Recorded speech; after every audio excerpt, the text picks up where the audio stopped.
દેશની અંદર આવી પ્રથમ ઘટના હશે કે આવી ટેકનોલોજીનો ઉપયોગ કરીને ટ્રક ઉતારાશે। વડોદરાના ગંભીરા બ્રિજ ઉપર 9 જુલાઈએ જે ઘટના બની હતી અને બ્રિજનો એક જે પાર્ટ હતો એ તૂટી ગયો હતો અને એ બ્રિજ ઉપર લગભગ 25 દિવસથી એક ટ્રક લટકેલી પડેલી છે હજુ સુધી।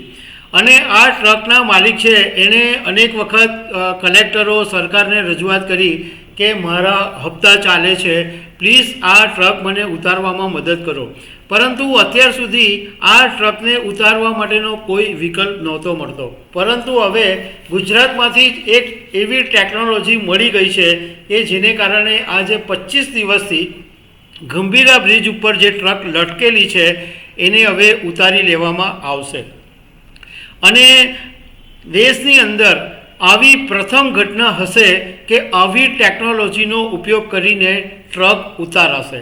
તો આના વિશે હું તમારી સાથે વાત કરીશ। મારું નામ રાજેશ શાહ છે અને તમે જોઈ રહ્યા છો ગુજરાતના સૌથી મોટા ડિજિટલ ન્યૂઝ પ્લેટફોર્મ ખબરછે.com।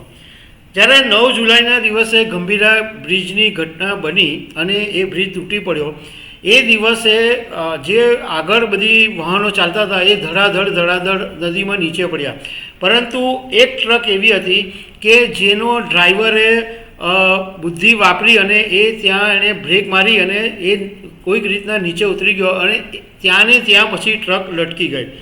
હવે આ બ્રિજની સ્થિતિ એવી છે કે એ ટ્રકને નીચે ઉતારી શકાય એમ નથી, કારણ કે અગાઉ પણ અધિકારીઓએ એવું કીધું હતું કે અમે ક્રેન લઈને જઈ શકીએ એમ નથી, ઉપરાંત બ્રિજના જે બેરિંગ છે એ પણ તૂટેલા છે, એટલે ટ્રકને ઉપર બ્રિજ સુધી જવા માટે કોઈ રીતના શક્યતા જ નથી।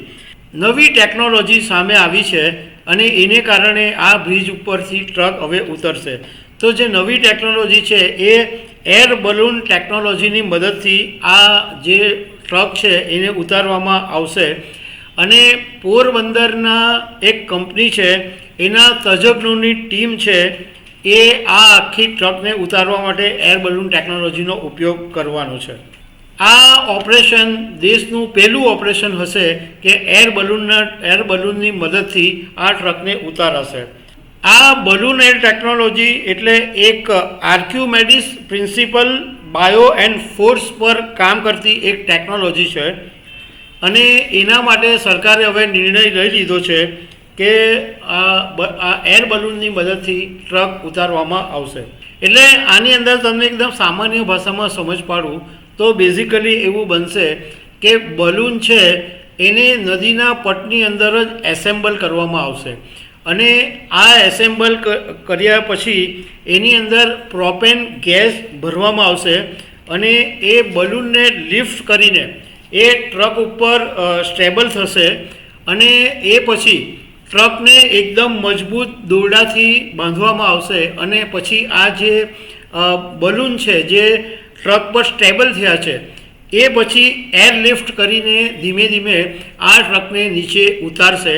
એવી રીતના આ જે ટેકનોલોજી છે એનો ઉપયોગ કરશે, પરંતુ આમ તમને લાગે એટલું ઇઝી નથી, બહુ જ અઘરું છે, કારણ કે આ હવાની અંદર 15,000 કિલો જેટલું વજન ઉચકવાનું છે। એટલે પહેલાં એ વિચારવું પડે કે બલૂનની એટલી કેપેસિટી હોય છે ખરી કે આટલું 15,000 કિલોનું ટ્રક એ હવામાં ઉતારીને એરલિફ્ટ કરીને નીચે લાવવાનું। એકચ્યુઅલી આની અંદર એવું છે કે બલૂનમાં જે એરલિફ્ટ કરવાની કેપેસિટી છે એ ટ્રકની જે કેપેસિટી છે એના કરતાં પણ વધારે છે, પરંતુ આ ટ્રકને ઉતારવા માટે 2 બલૂનનો યુઝ કરવામાં આવશે। એટલે 2 બલૂનની મદદથી ઉપર ટ્રકની ઉપર સ્ટેબલ થશે અને એ રીતના 2 ટ્રકની મદદથી ધીરે ધીરે ટ્રક નીચે આવશે।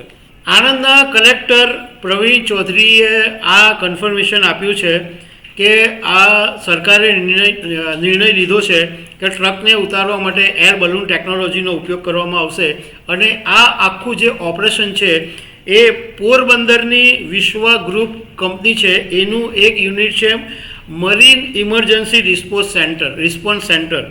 એટલે આ મરીન ઇમરજન્સી સેન્ટરના જે તજજ્ઞો છે એ તમામ નિષ્ણાતો છે અને એ આ બધા ભેગા થઈ અને આ એર બલૂન ટેકનોલોજીથી ટ્રકને ઉતારવામાં આવશે।